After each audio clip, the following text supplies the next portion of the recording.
Go inside the Crimson Tide with your hosts Rodney Orr and Gary Harris, keeping you informed on everything Alabama. And now, Tider Insider TV. There's a difference between winning and defeating your opponent in terms of how you dominate, what you do for 60 minutes in a game, and how you compete with consistency for 60 minutes in the game. And until we learn how to do that, which I think we did today, I don't think you'll ever get the respect you deserve. Let me translate that. When people are questioning you, you just go out on the field and you beat the stew out of somebody, and that's Alabama football. That's what we're all about. That's what Nick Saban was trying to say. Don't you think, Rod? I think that's exactly what you're saying. Welcome into Tider Insider TV. Following Alabama's dominant 59-0 performance against Vanderbilt on Saturday, everybody's in a good mood around Tuscaloosa. We'll have more on that in a moment. Good evening, everybody. Alongside Rodney Orr from TiderInsider.com, I'm WVUA 23 Sports Director Gary Harris. Our program, as always, presented by Buffalo Rock, which is the proud bottler of outstanding Pepsi products like Diet Pepsi, crisp, cold. You hear that sound? Let me tell you what, it tastes even better going down. Pepsi, a Southern original. We're riding the Crimson Tide, got out to a quick start against the Commodores and really never looked back. Following the game, the Alabama players acknowledged that some of the scrutiny that they had been under, some people questioning them, saying Vanderbilt could hang with them for 4 quarters, motivated them going into the game, and they were really ready and happy with how they responded. Coaching staff challenged us at the beginning of the week, and I think we answered the bell. It was a whole offensive effort, team effort. They called us out, and they were saying this and that, so we took it as a challenge and came out and performed well. Alabama, we want to be respected.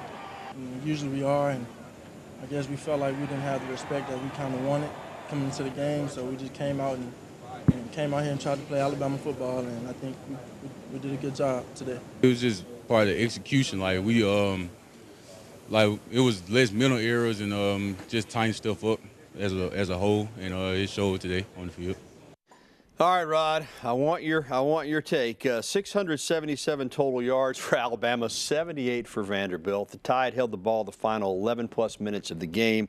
They rushed for 4 yards shy of 500, actually had 501, but Tua took a knee the final 3 plays and lost 5 yards. You got a string of SEC matchups now in front of you, beginning with Ole Miss on Saturday night.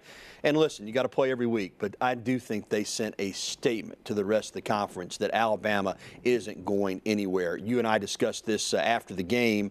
This ranks up there with some of the most dominant performances in Alabama football history, not just the Nick Saban era. Oh, I think absolutely it does when you look at it. Obviously they've had some really strong performances in Nick Saban's era, but man, I tell you, that game right there reminded me of some of the games in the 70s when Alabama would play so many players. I mean, you look at how many players Alabama played in this particular game. On the offensive side, defensive side, they practically played 3 offensive lines in rushing for, like you said, nearly 500 yards and, 59-0. You remember the 1979 game when Alabama went to Vanderbilt, rang them up 66-3. This could have been 66-0 if they'd wanted to score there at the end. Yeah. So obviously, just a tremendous performance, Gary. There's no question about that. They were hitting on all cylinders offensively. Defensively, you give up 78 yards and 3 first downs, that's almost unheard of. Yeah, it was. Well, Alabama dominated the game, and it wasn't just, Rodney, the starters.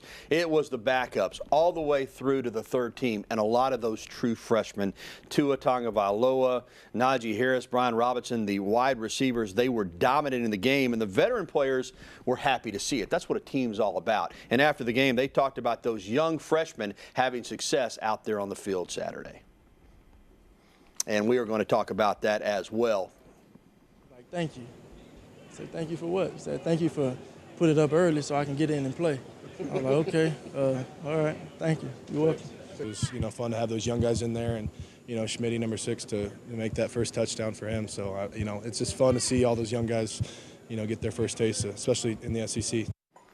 So, Rodney, it was fun to see, and clearly the first team did its job. It was 31-0 at halftime.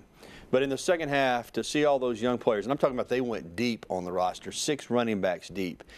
It not only was exciting, but it gave you a glimpse of the future that Alabama football, that's what recruiting class after recruiting class after recruiting class does. You're loaded throughout your roster with talent. Yeah, you know, you always hate to jump to conclusions, Gary, but I really thought, looking at this group in the spring and then also fall camp, I'm talking about the freshman class, that it was as talented as any young group I've seen come through here. Again, you like to see them play. You want them to prove themselves, certainly. But I think on Saturday, when you see guys like a quarterback, wide receivers performing at this high of a level, in an SEC game, I mean, phenomenal. I mean, look at this. This is as good of a throw and play as you'll see. That was a pirouette. Absolutely. Almost Johnny Manziel-ish in some ways. But, you know, I just thought that when you look at the two running backs, Najee Harris and Brian Robinson, you look at two tight ends. Major Tennyson, true freshman, got his first reception. And on Brian Robinson's touchdown run, the other true freshman tight end, Kedrick James, had a tremendous block. Plus Irv Smith, too. Plus a block. And Irv Smith, of course, he's a sophomore, but he's still a very, very young player. I mean, a lot of young players. You look on the defensive side. How about Mac Wilson? I thought he really stood out as a pass rusher and in some other areas. So, again, you look at all the offensive linemen that played,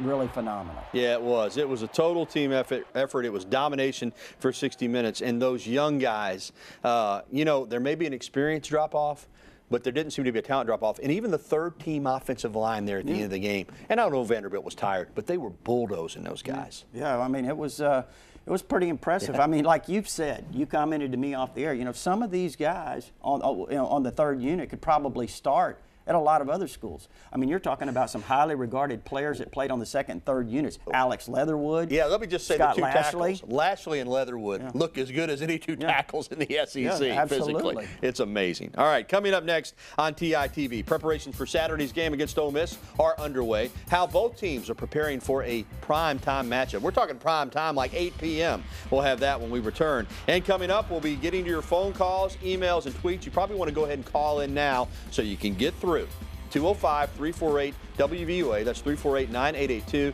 Email us at the address on your screen or tweet at us. Make sure you use that hashtag TITV because we're coming back and we're fired up. I mean, that game Saturday, I think, got everybody going with what this team is capable of this season. We'll be back with more TITV right after this. And welcome back to TITV. There was Batman and Robin. We're also a dynamic duo. Rodney Orr, Gary Harris. Been with you for many years on this program. Well, Alabama silenced the critics last weekend, dominating Vanderbilt in Nashville. But this Saturday's matchup against 2-1 Ole Miss is interesting because the last team to beat Alabama in Bryant-Denny Stadium, the last SEC team to beat Alabama in a regular season game was Ole Miss. This will be a challenge because the Rebels have been through a lot. But head coach Matt Luke is well aware of what they're going to be up against when they come into Bryant-Denny Stadium. A lot of respect, unbelievable respect for Alabama, for Coach Saban, the things they've been able to accomplish. They're number one in the country for a reason. They're very good, offense, defense, special teams. Impressive to watch them against Vanderbilt. Ran the ball really well. They're running for over 300 yards a game. Most impressive thing is they haven't turned the ball over yet. I mean, there's a reason they're the number one team in the country. And, you know, we're excited to play them. And the 2 weeks has helped from a game plan standpoint. But there's no question, probably more than any game we played, balance in our offense is going to be important against the front seven and the defense as a whole. Rodney, I alluded to it earlier, but it is worth mentioning. There's only been one team that's beaten Alabama in the SEC in the last 3 years. It's Ole Miss, twice, in 14 and 15. They had a 24-3 lead last year before Alabama stormed back to win. Now, granted, Hugh Freeze isn't there. They've lost some players. They're embroiled in an NCAA investigation that they're waiting to hear the results from. But they still have some talent. And I don't think Alabama will overlook them simply because what has happened the last 3 years against this team. They've been the most competitive team, even more so than Clemson, with 2 wins over Alabama, the most competitive team against Alabama in the country. Yeah. Well, they've got a lot of really good players, as you mentioned, Gary. I think when you look offensively, obviously they lost Chad Kelly last year, but they replaced him with an outstanding young prospect, quarterback Shea Patterson. I mean, this guy is second in the nation right now in passing yards per game, 427 yards per game. That's a lot of yards. Yeah, it's a lot of yards. He broke the school record against UT Martin with 489. They've had some big games there passing with Kelly and the Mannings and all of those guys. So there you see him. He's got a little bit of Manziel in him. You see how he scrambles around, keeps plays alive. He can, throw it on the run. He can do a lot of different things. So he's going to be a challenge. But not only that, I mean, he's got big physical receivers. There's A.J. Brown right there. Who should be back for this game. Yeah, he's second in the nation, Gary, averaging 129 yards a game receiving.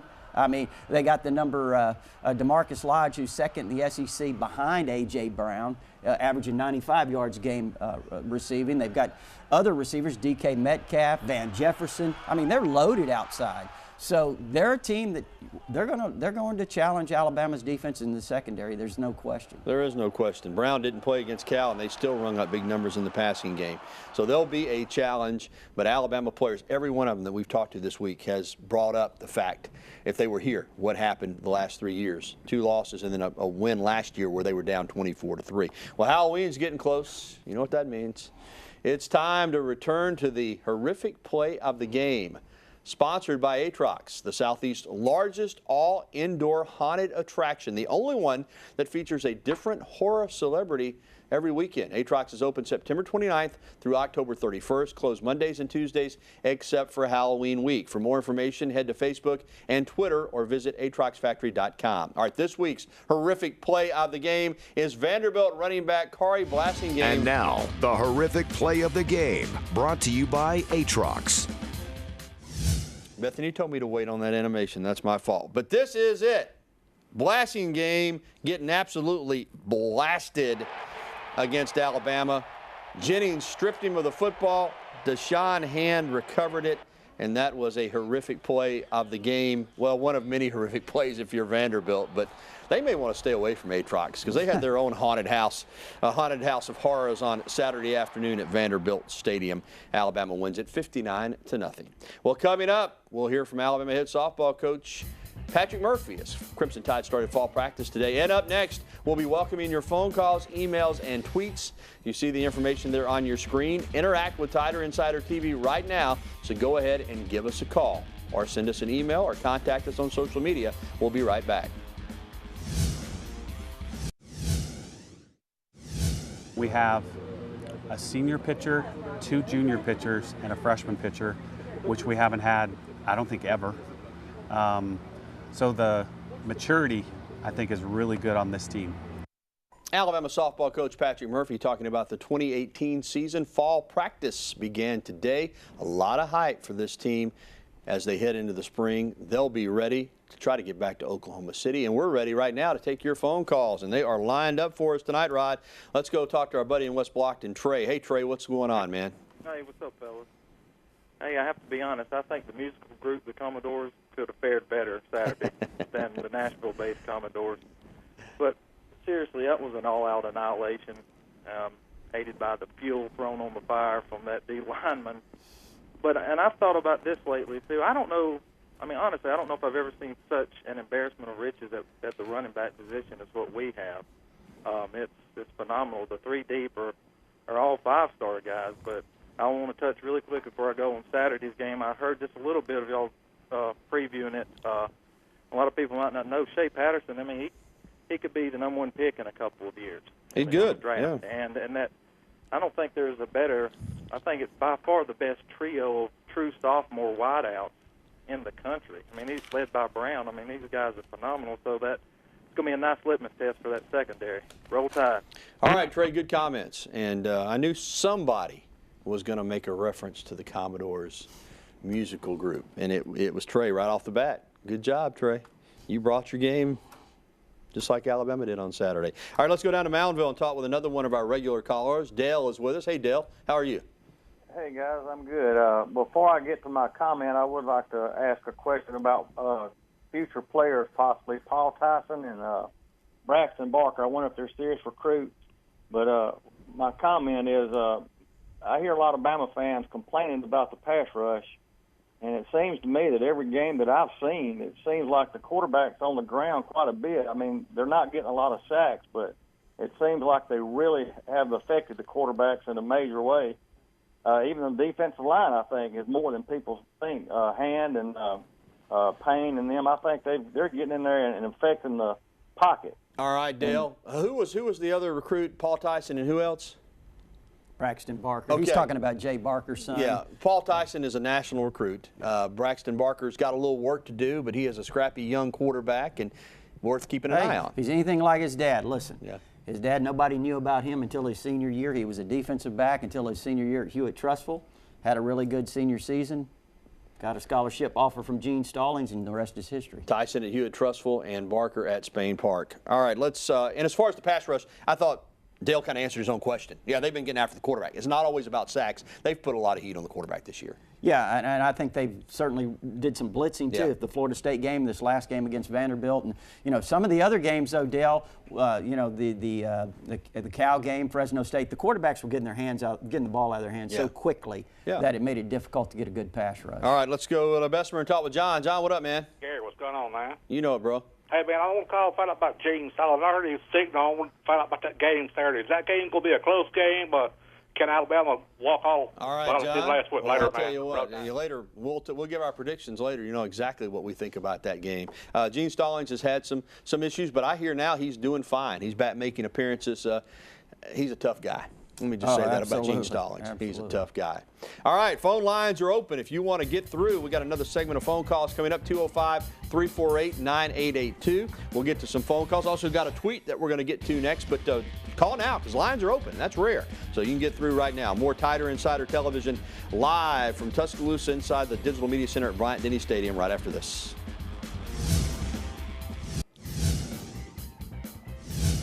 Welcome back to TITV. Phone calls are waiting, but let's take a tweet right now that we got sent to us from Red Elephant 2014. I think that is Rick. Wants to know about the Ole Miss defense. Said we talked about the offense. We did. So far, it's Mark, I'm sorry. Mark, so far they are not statistically that great, but they have some athletes, Rodney. Maybe they suffer from a lack of depth, but they do have some people that can get after the football. I think you're exactly right. When you talk about some of their frontline players, Benito Jones is an outstanding player up front. Josiah Coatney, Breland Speaks, all of those guys really good. You remember Marquise Haynes? Oh, yeah. Jalen Hurts remembers him. Sure does. But that's an outstanding front. They've got some really talented secondary players, but they're giving up 185 yards a game rushing, nearly 5 yards per carry. So you would think Alabama, with their proficiency running the football, could really make some hay against that Ole Miss defensive front. All right, let's go to the phones. Rick from Bluff Park is with us. Hey, Rick. Hey, pal. How y'all doing today? Doing well, buddy. Appreciate you taking my call. I'd like to ask you who the fastest of the wide receivers is. That'd be a nice race right there, I guarantee you. And a shout-out to Darren Payne for a 310-pounder. This big guy really gets after the ball. I mean, he hustles to it better than – he's a great example for the younger players.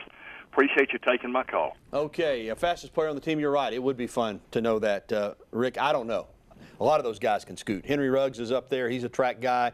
On defense, Tony Brown can really fly. It'd be fun to get about 8 or 10 of those guys and just let them go run a 100-yard dash. Tony Brown ran a 10.17. Yeah. And if we're talking about 100, meters, I don't think anybody else is going to top that on the team. But I tell you, Robert Foster looked pretty fast. He turned on the Jets. Yeah. They got a lot of them that are fast.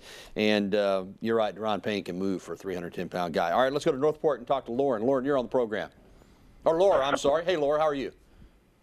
I'm fine, thank you. Thank you for taking my call. Yes, ma'am.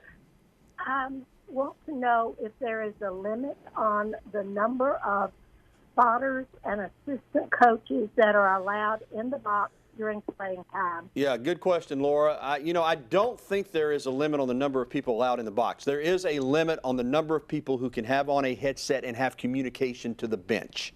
You have 9 full-time assistant coaches. Now, exactly what that breakdown is, I can't tell you. But there are a lot of people that are allowed to be in the box, but they don't have talkback.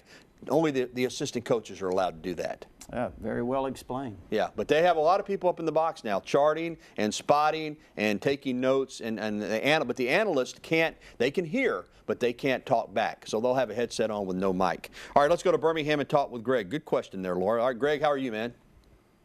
Great. Thank you for taking my call. I was a little mystified that they would play Brian Robinson and take his red shirt off. Given the fact they were playing another freshman already in Harris, right. I would have thought for sure Robinson would have been redshirted. I mean, I don't know that he gets 30 more carries this entire year, and unless they're going to play him on special teams, I just hate to see the kid's eligibility wasted. I was really surprised. All right, Greg. I have one other comment after y'all comment. Well, it's a good point, but let me tell you this. you know, he's good enough to play. That's the quickest way I can answer you. And getting guys to redshirt and stay 4 or 5 years sometimes is difficult. They're going to possibly lose a couple of running backs after this year. I just think he wants to play. They want to play him, and that's the best way I can answer. Yeah, and he also played some at H-back. Yeah. With Miller Forstall out, he's a guy that could have a role in that regard. So, you know, keep an eye on that, Greg. He lined up at that position a couple of times against Vanderbilt. And sorry, Greg, the clock got us. We can't get to your second part of your question, but try to call back next week. But Brian Robinson, you're right. He's playing now. All right, we'll be back right after this. Well, welcome back to Tider Insider TV. It's the time of the show where we make our score predictions, and we begin, as always, with Rodney Orr. Well, you know, Gary, when you look at this game, Alabama defense better be ready because you're going to need all the guys you can get to chase Shea Patterson around the field. He's going to throw it just about every play. As I said, he's averaging 427 yards per game passing. That's second nationally. Got all those great receivers, so the secondary is certainly going to be challenged. You know, Gary, I think Ole Miss potentially could put up some points, although Cal held them to 16, and they picked Shea Patterson 3 times. So, but when I look at this game, I've got it Alabama 34-17. All right, I'm getting a little ambitious, Rodney. I was so impressed with what I saw from Alabama last week. I do think they're still bothered by the 2 losses to Ole Miss in 14 and 15 and the closeness of the game last year. I don't think this Ole Miss team is what it's been. I know they have talent, but I don't think they have the depth, particularly on defense, to hold up. I think Alabama routs the Rebels on Saturday night, 45-13. I'm going for a big Bama victory. So we'll find out. Usually I err on a little more conservative Well, than that, I was really conservative last week. You talk about missing it. But anyway, I think the Tide is going to roll. All right, that's going to do it for the program tonight. As always, our beautiful shirts provided by the Locker Room in downtown Tuscaloosa, home of the original Elephant Wear. Go by and see Alex Gatewood and Rush and the folks there in person or shop online at locker-room.biz and get some of that great men's clothing that's available to you. All right, you can catch the program in a replay form tonight at 10:30 or find us anytime at WVUA23.com for TITV. For Rodney Orr, I'm Gary Harris. Thanks for watching. We'll see you again next week right here on Tider Insider Television.